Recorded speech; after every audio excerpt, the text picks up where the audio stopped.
Pirata. Fala dos piratas. Água não falta. Água não falta. Aqui na Vila Farrapos. Água não falta. Viu essa gente que pega e volta a família, tudo? Só plantam, tiram todas as algas. Aí não cai nada mais. Aí depois derrete tudo, vira nisso. Que coisa!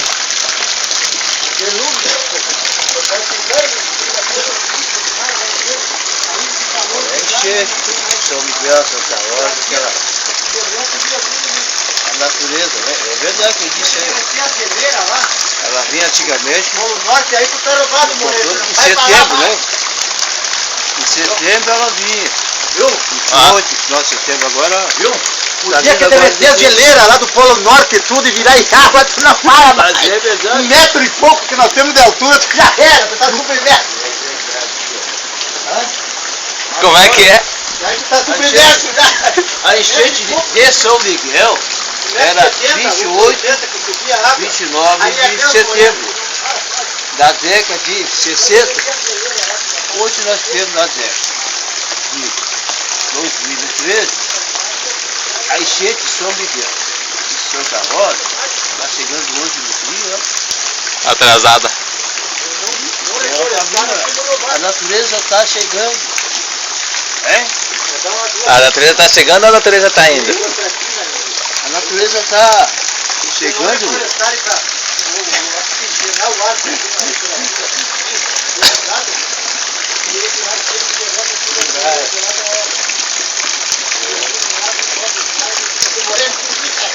natureza está chegando, né? Ó, tu tira a máquina aqui 1 metro e pouco, nós temos que subir e já era. É, Ninguém, nessa altura vai ser é verdade. Ah, os nossos clientes atravessando o rio. Rio Marcos Jolovich.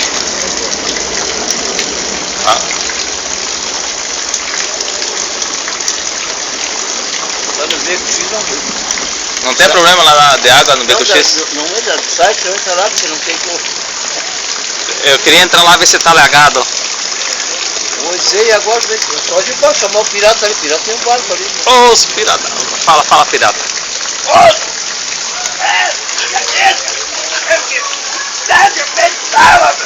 Eu que tenho! Eu que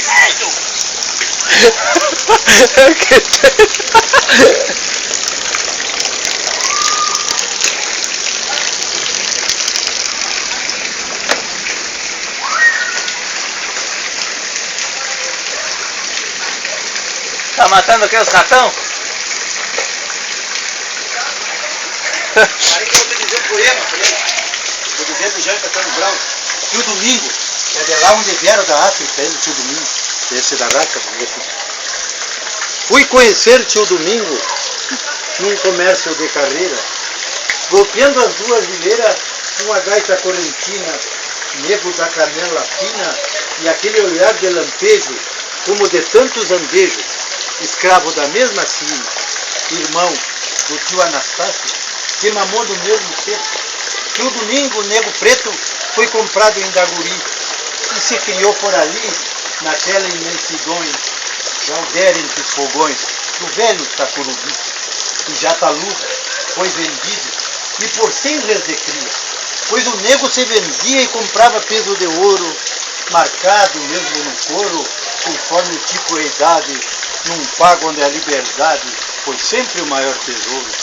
E assim mesmo como o bicho que vai trocando de dono, pepezômetro em tono, nego quebra e gauchão, distorcido num facão, e um carrapato no lombo, num pialo era vira um tombo, quando caçava o ladrão.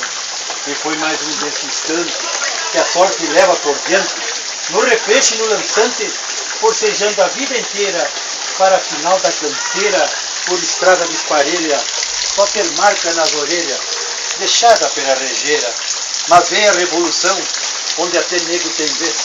Andou por 93 e diz que pelo lindo, Chiru que lanceava rindo, como que dava o Xangui, e se estradou em Carovi, onde morreu o Gomezinho. E dizem que desta feita, disfarçando em provisório, incorporou-se o cifrório e a força dos inimigos, enfrentando mil perigos, e o nego de qualidade até pôs de liberdade 2 prisioneiros amigos. Depois da luta acabada, extraviou-se na campanha, tropeando e bebendo canha, e alegre como um guri, mas cansa andar por aí, sem parador e sem guia. Por isso avistou-se um dia na estância de Apitangi, e por lá, muito querido, no galpão e na cozinha, foi branqueando a carapilha, milionário de carinho, pois o longo dos caminhos, numa existência reiúna, qualquer afeto é fortuna para quem envelhece sozinho.